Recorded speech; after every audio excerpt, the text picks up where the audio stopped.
Question number 15, page number 13. You are furnished the following information in respect of Navneet Limited, which has undergone internal reconstruction. एक तो balance sheet बना के दिया है, equity shares of 10 each, 8% preference share of 100 each, 9% debenture, accrued interest on above, bank overdraft, accrued interest on above and creditors. Asset side में fixed asset है, patent है, investment है, sundry debtors, other current asset और profit and loss account.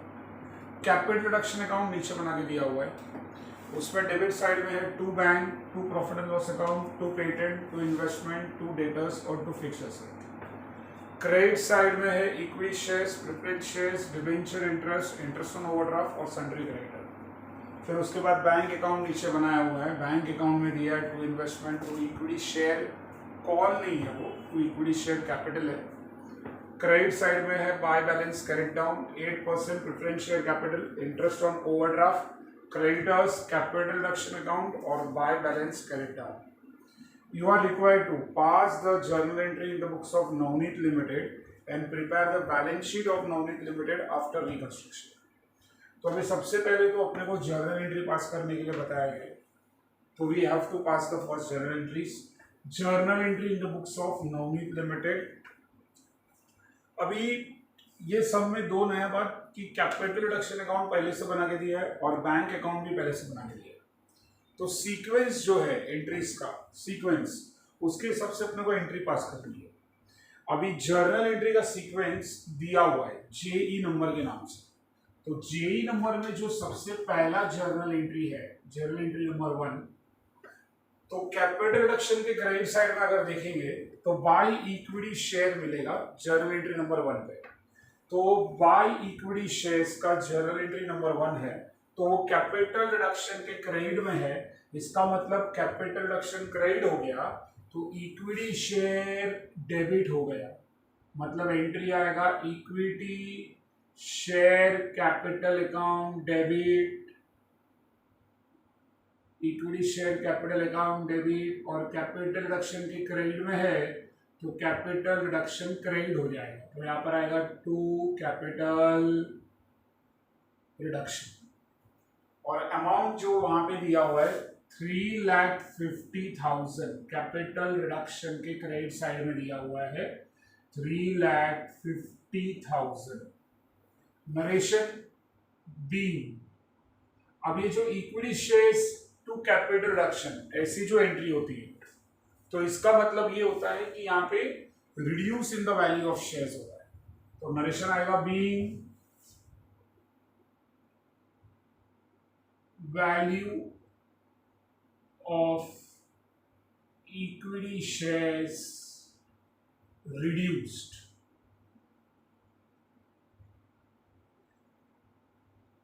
Shares to capital reduction जो entry होती है, तो उसका मतलब वो होता है कि यहाँ पे इक्विटी शेयर्स का वैल्यू कम हो चुका है, तो इसका मतलब ये हुआ कि narration will B value of equity shares reduced.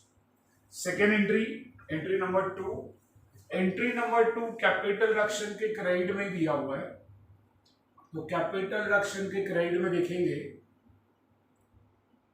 तो वहां पे अपने को मिलेगा लिखा हुआ बाय प्रेफरेंस शेयर, तो इसका मतलब ये हुआ कि कैपिटल रिडक्शन क्रेडिट हो चुका है और प्रेफरेंस शेयर डेबिट हो चुका है, तो entry 8% preference share capital account debit, 8% preference share capital account debit, और कैपिटल रिडक्शन के क्रेडिट में है तो यहां पर आएगा 2 capital reduction, amount 90,000। Capital reduction के क्रेडिट में है तो कैपिटल रिडक्शन क्रेडिट हो गया और प्रेफरेंस शेयर डेबिट हो गया। वापस वही बात यहाँ पे भी shares to capital reduction, same ऐसे ही एंट्री है शेयर्स टू कैपिटल रिडक्शन, तो इसका मतलब narration will be being value of shares, value of preference shares reduced।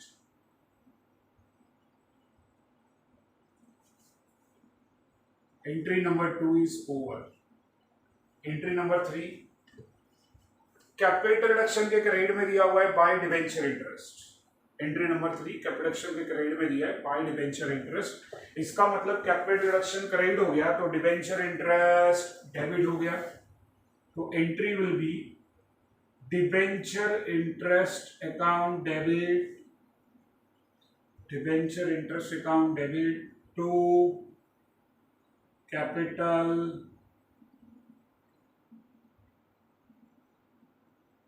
Reduction B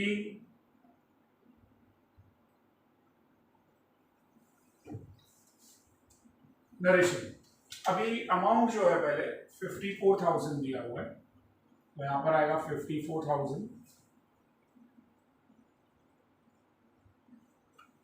अभी यहां पे कैपिटल रिडक्शन क्रेडिट हुआ है और डिबेंचर इंटरेस्ट डेबिट हुआ है, तो इसका मतलब ये हुआ कि डिबेंचर इंटरेस्ट का पेमेंट जो 54,000 है, जो बैलेंस शीट में भी अपने को दिखाई दे रहा है लायबिलिटी में, ये debenture interest accrued interest on above करके लिखा है 54,000, तो वो इंटरेस्ट 54,000 अभी देने का जरूरत नहीं है, मतलब अपने को पे नहीं करना है वो डिबेंचर इंटरेस्ट। तो यहां पे नरेशन आएगा be debenture interest not to pay. Capital reduction credit हो गया मतलब प्रॉफिट हो गया, तो डिबेंचर इंटरेस्ट पे प्रॉफिट हो गया, तो डिबेंचर इंटरेस्ट पे प्रॉफिट हो गया मतलब डिबेंचर इंटरेस्ट पे करने का जरूरत नहीं। Entry number 3 is over. Entry number 4, transaction number 4। Entry number 4 capital के क्रेडिट में दिया हुआ है बाय इंटरेस्ट ऑन ओवरड्राफ्ट, और यही interest on overdraft bank account के भी क्रेडिट में दिया हुआ है एंट्री नंबर 4 के नाम से। तो एंट्री नंबर 4 कैपिटल के क्रेडिट में भी है और एंट्री नंबर 4 बैंक अकाउंट के भी क्रेडिट में है। तो अभी कैपिटल के क्रेडिट में है इंटरेस्ट ऑन ओवरड्राफ्ट, मतलब ये हुआ कि कैपिटल रिडक्शन के क्रेडिट में है इंटरेस्ट ऑन ओवरड्राफ्ट, मतलब कैपिटल रिडक्शन क्रेडिट हो गया है, और कैपिटल रिडक्शन के क्रेडिट में इंटरेस्ट ऑन ओवरड्राफ्ट वो लोग ने 3,500 बताया हुआ है, तो कैपिटल क्रेडिट आएगा 3,500। फिर बैंक अकाउंट के भी क्रेडिट में है entry number 4 bye interest on overdraft, मतलब बैंक अकाउंट भी क्रेडिट हुआ है, मतलब बैंक क्रेडिट होगा। तो एंट्री नंबर 4 में बैंक अकाउंट के क्रेडिट में इंटरेस्ट ऑन ओवरड्राफ्ट है 3,500, तो इसका मतलब ये हुआ कि इंटरेस्ट ऑन ओवरड्राफ्ट डेबिट हो गया है, तो interest on overdraft will be debit. Amount दोनों का टोटल करके 7,000 बीइंग नरेशन। अब नरेशन क्या होगा, तो interest on overdraft to capital reduction to bank है, तो इसका मतलब ये हुआ कि हमने इंटरेस्ट ऑन ओवरड्राफ्ट का पेमेंट कर दिया है, तो नरेशन आएगा being interest on overdraft paid. क्योंकि बैंक अकाउंट क्रेडिट हुआ है, तो बैंक अकाउंट क्रेडिट होने का मतलब ये हुआ कि हमने इंटरेस्ट ऑन ओवरड्राफ्ट पेड कर दिया है। नेक्स्ट एंट्री नंबर 5 कैपिटल के क्रेडिट में है बाय सन्ड्री क्रेडिटर, और एंट्री नंबर 5 बैंक अकाउंट के भी क्रेडिट में है बाय क्रेडिटर्स। तो एंट्री नंबर 5 कैपिटल रिडक्शन के क्रेडिट में है, इसका मतलब ये हुआ कि कैपिटल रिडक्शन क्रेडिट हो गया है। अब कैपिटल रिडक्शन के क्रेडिट में सन्ड्री क्रेडिटर है 5,000 और बैंक अकाउंट के क्रेडिट में क्रेडिटर्स है 35,000, तो बैंक अकाउंट के क्रेडिट में तो इधर आएगा टू बैंक, और एंट्री नंबर 5 का अमाउंट 35,000 है, तो कैपिटल के क्रेडिट में है सन्ड्री क्रेडिटर 5,000, बैंक अकाउंट के क्रेडिट में है बाय क्रेडिटर्स 35,000, तो इसका मतलब ये हुआ कि क्रेडिटर्स के नाम से दिया था बाय क्रेडिटर्स करके, तो क्रेडिटर्स डेबिट हो चुका है, तो creditor account debit 40,000। Narration be payment made to creditors,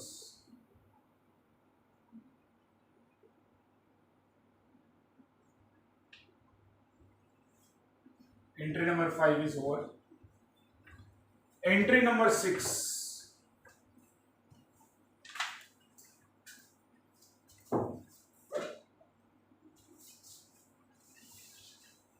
entry number 6 capital reduction के डेबिट में दिया है टू बैंक, और वही एंट्री नंबर 6 बैंक अकाउंट के क्रेडिट में दिया है by capital reduction.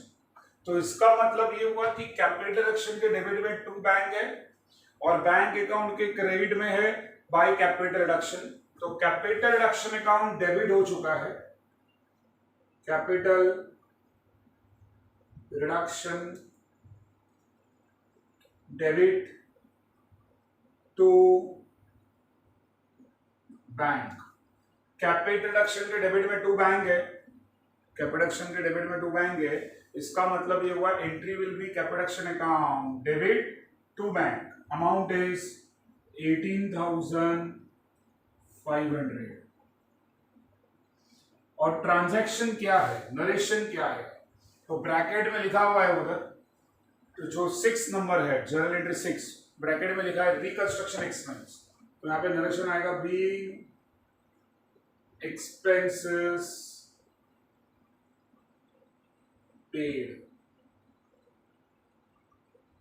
being expenses paid. Entry number 6 is over. Entry number 7, entry number 7 में कैपिटल के डेबिट में to profit and loss account और कैपिटल के डेबिट में है टू पेटेंट। तो इसका मतलब ये हुआ कि कैपिटल रिडक्शन अकाउंट डेबिट हो गया, कैपिटल रिडक्शन के डेबिट में, तो कैपिटल डेबिट हो गया। और टू में दो नाम है, to profit and loss account और टू पेटेंट। अब to profit and loss account पे है 4,14,000 और टू पेटेंट पे है 40,000, तो इन दोनों का टोटल हो गया 4,54,000।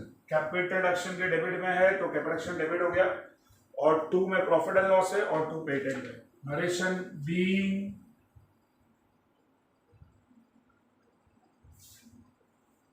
अब नरेशन क्या है इसका, तो profit and loss account credit हुआ है और पेटेंट भी क्रेडिट हुआ है, तो इसका मतलब ये हुआ कि ये दोनों प्रॉफिट एंड लॉस अकाउंट और पेटेंट हमने राइट ऑफ किया है। तो यहां पर आएगा be profit and loss account and patent written off. Capital debit हुआ है और प्रॉफिट एंड लॉस अकाउंट और पेटेंट क्रेडिट हुआ है, तो इसका मतलब ये दोनों भी राइट ऑफ किया गया।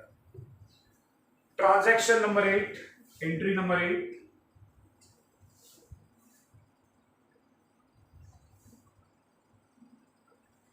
एंट्री नंबर 8 जो है, एक तो कैपिटल के डेबिट में दिया है टू इन्वेस्टमेंट, और वही एंट्री नंबर 8 बैंक अकाउंट के डेबिट में दिया है टू इन्वेस्टमेंट। तो कैपिटल रिडक्शन के डेबिट में दिया है तो कैपिटल रिडक्शन डेबिट हो जाएगा।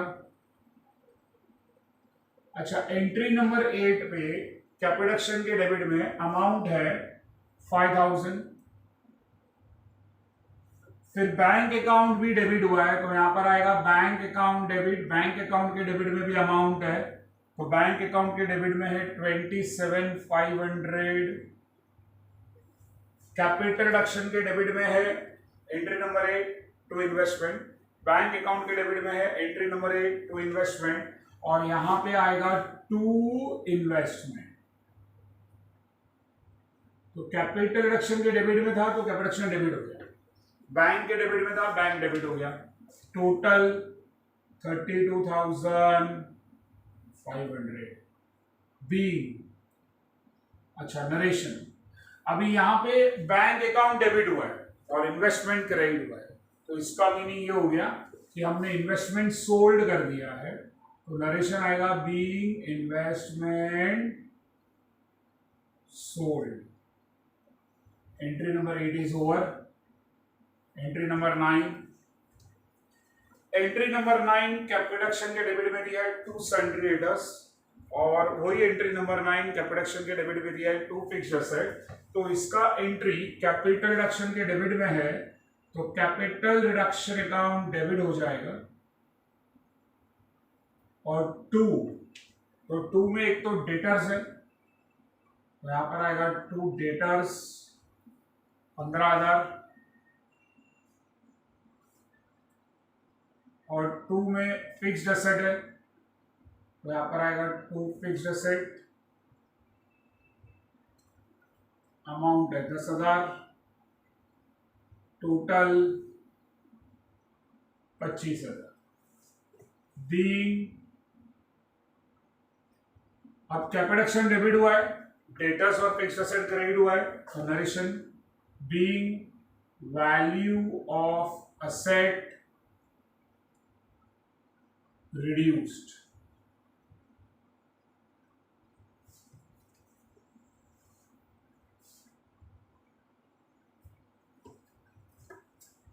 अभी बैंक अकाउंट के डेबिट में जो एंट्री नंबर 11 लिखा है, that is not entry number 11, it is entry number 10। Bank account के डेबिट में है 2 इक्विटी शेयर। तो बैंक अकाउंट के डेबिट में 2 इक्विटी शेयर, तो बैंक अकाउंट के डेबिट में मतलब बैंक अकाउंट डेबिट हो चुका है, और 2 इक्विटी शेयर कॉल नहीं है, वो 2 equity share capital, 2 equity share capital, और अमाउंट है उसका 3,50,000।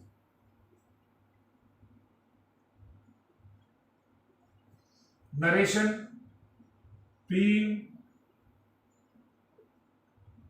अब बैंक डेबिट है, इक्विटी शेयर क्रेडिट है, तो इसका मतलब ये हुआ कैश बीइंग अमाउंट रिसीव्ड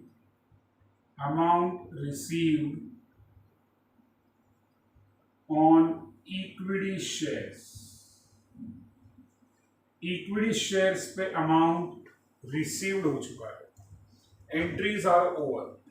अब एंट्रीज करने के बाद जो हम लोग करते थे वो कैपिटल रिडक्शन अकाउंट बनाते थे, लेकिन कैपिटल रिडक्शन अकाउंट ऑलरेडी इधर बनाया हुआ है, तो डायरेक्टली अपने को अभी वर्टिकल बैलेंस शीट प्रिपेयर करना है, जैसे कि लोगों ने लास्ट में क्वेश्चन में लिखा है कि बैलेंस शीट बनाना है।